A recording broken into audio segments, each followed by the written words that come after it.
ইসরায়েলে ইরানি ক্ষেপণাস্ত্রের তাণ্ডব, আহত 17 জন। ট্রাম্পের সংঘাত সামলানো নিয়ে চরম উদ্বিগ্ন মার্কিন ইরানি কংগ্রেস সদস্য। ইসরায়েলের ফের ব্যালিস্টিক ক্ষেপণাস্ত্র হামলা চালিয়েছে ইরান। দেশে ফেরার প্রস্তুতি নিচ্ছে তারেক রহমান, মন্তব্য করেছেন আমির খসরু। অন্তর্বর্তী সরকার একটি বিভাগের দিকে পক্ষপাতদুষ্ট, বলেছেন সার্জিস। গণঅভ্যুত্থানের সবারই ত্যাগ ছিল, মন্তব্য করেছেন অ্যানি।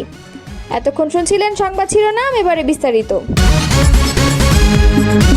ইসরায়েলি ভূখণ্ড লক্ষ্য করে ব্যালিস্টিক ক্ষেপণাস্ত্র হামলা চালিয়েছে ইরানের সামরিক বাহিনী।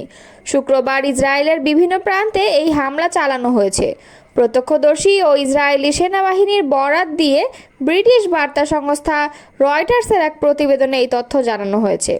এতে বলা হয়েছে, ইরান থেকে ইসরায়েলি ভূখণ্ডে ব্যালিস্টিক ক্ষেপণাস্ত্র নিক্ষেপ করা হয়েছে বলে শুক্রবার ইসরায়েলি সেনাবাহিনী জানিয়েছে।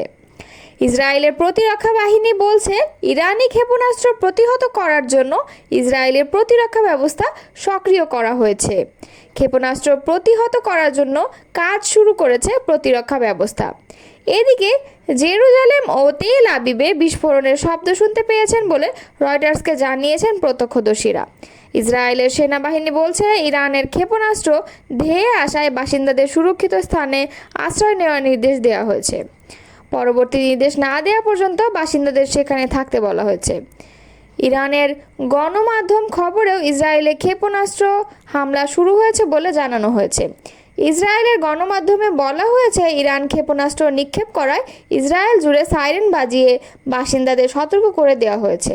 যুক্তরাষ্ট্রের কংগ্রেসের সর্বকনিষ্ঠ নারী সদস্য ইয়াসমিন আনসারি একজন ডেমোক্রেট ও ইরানি বংশোদ্ভূত। এই কংগ্রেসম্যান বলেন, প্রেসিডেন্ট ডোনাল্ড ট্রাম্প যেভাবে ইসরায়েল ইরান সংঘাত সামলাচ্ছেন তা নিয়ে তিনি চরমভাবে উদ্বিগ্ন। খবর বিবিসির। তিনি বলেন, আমাদের এমন একজন প্রেসিডেন্ট আছেন যিনি প্রতিদিন তার মতো পাল্টান, কেউই তার কথা বিশ্বাস করে না। তিনি ইরাক যুদ্ধের প্রসঙ্গ টেনে বলেন, এ অঞ্চলে যুক্তরাষ্ট্রের কোনো ভালো বা সফল ইতিহাস নেই, তাই হস্তক্ষেপ করা উচিত হবে না। আনসারি বলেন, মনে রাখা জরুরি যে ইরানিরা মানে সেই শাসক গোষ্ঠী নয়। বিপুল সংখ্যক মানুষ ইসলামী প্রজাতন্ত্রের বিরোধী, যারা 1979 সাল থেকে এ শাসন ব্যবস্থার কাছে বন্দী হয়ে আছে। তাদের দেশে এমন বোমা বর্ষণের শিকার হওয়ার কথা না। তিনি ট্রাম্পকে কূটনৈতিক সমাধানের ওপর জোর দিতে আহ্বান জানান। তিনি মনে করেন, অপ্রয়োজনীয়ভাবে আমেরিকান সেনাদের প্রাণহানি এড়ানো যায়। বিএনপির দলটির স্থায়ী কমিটির সদস্য আমির খসরু মাহমুদ চৌধুরী বলেছেন, তারেক রহমানের দেশে ফেরার প্রস্তুতি নিচ্ছেন। বিএনপি সহ দেশের সব মানুষ তারেক রহমানের জন্য উন্মুখ হয়ে অপেক্ষা করছে। উনি প্রস্তুতি নিচ্ছেন, যে কোনো সময় একটি দিনক্ষণ সিদ্ধান্ত নিয়ে দেশে চলে আসবেন।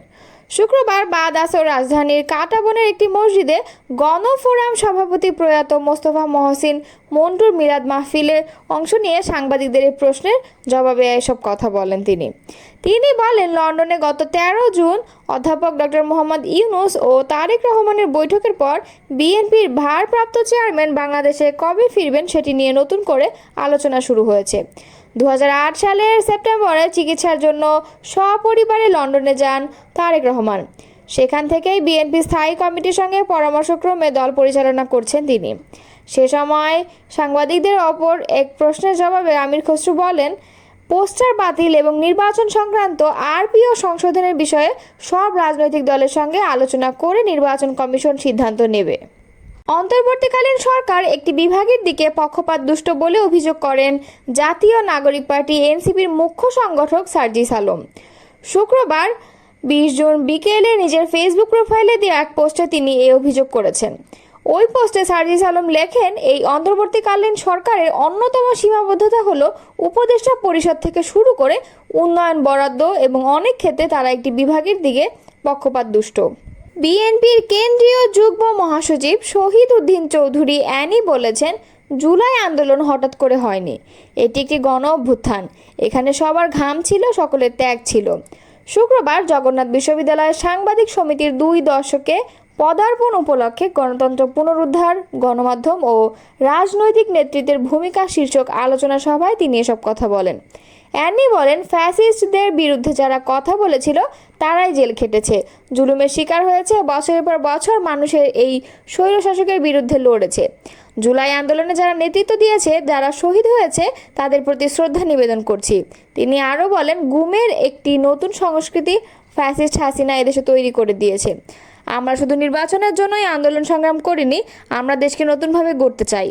তারেক রহমানের ৩১ দফার বাস্তবায়ন করে দেশকে এগিয়ে নেব। আমরা ফ্যাসিস্ট সরকারের বিচার চাই, বিচার এবং সংস্কার চলছে।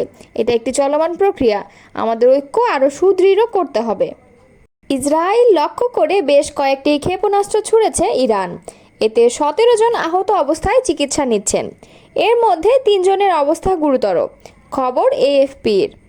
এক বিবৃতিতে ইসরায়েলের সামরিক বাহিনী জানিয়েছে, অল্প কিছুক্ষণ আগে ইরান থেকে ছোড়া ক্ষেপণাস্ত্র শনাক্ত হওয়ার পর দেশজুড়ে বিভিন্ন এলাকায় সাইরেন বেজে উঠেছে। আল জাজিরা জানায়, ইসরায়েলি সামরিক বাহিনী এক্স হ্যান্ডেলে জানিয়েছে, ইরানের ছোড়া ক্ষেপণাস্ত্র ঠেকাতে তাদের প্রতিরক্ষা ব্যবস্থা কাজ করছে। দেশবাসীকে আশ্রয়কেন্দ্রে ঢোকার পরামর্শ দেওয়া হয়েছে। সর্বশেষ এই ক্ষেপণাস্ত্র হামলায় ইসরায়েলে আহতদের মধ্যে ১৬ বছর বয়সী এক তরুণের অবস্থা গুরুতর। দেশটির জরুরি সেবাদাতা প্রতিষ্ঠান মাগেন ডেভিড অ্যাডামের বরাত দিয়ে এএফপি কথা জানিয়েছে। এক বিবৃতিতে এমডিএ জানায়, আহতদের চিকিৎসা দেওয়া হচ্ছে। ১৬ বছর বয়সী তরুণকে গুরুতর অবস্থায় হাসপাতালে নেওয়া হয়েছে। তার শরীরের ওপরের অংশে আঘাত রয়েছে।